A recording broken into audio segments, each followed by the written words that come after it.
জয়ৰ বাৰ্থডে বুলি 12 তাৰিখে আমি কাজিৰঙালৈ ওলালোঁ। এইটো মোৰ মুগৰ বাতি, এইটো এৰি মই ক'লৈকো নাযাওঁ।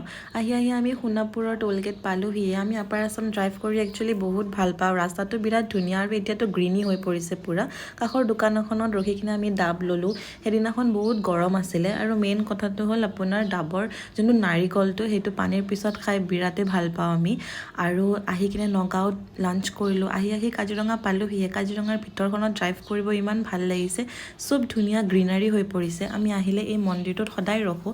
আহি পাওঁতে গধূলি হ'ল, সেইকাৰণে দেখিলোঁ যে বাগানৰ মানুহবিলাকে কাম কৰি সামৰিছে। হোটেল বুক কৰা নাছিলোঁ, তাকে আমি বিচাৰি ওলালোঁ আৰু এতিয়া ছানছেট হ'ব ধৰিছে। আৰু লাৰ্মিকা বুলি হোটেল এখন পালোঁ। ইয়াতে কটেজো আছে, এইটো ইয়াৰে লবি, কিন্তু আমি ৰুমত আছোঁ, এইটো বেলকনি।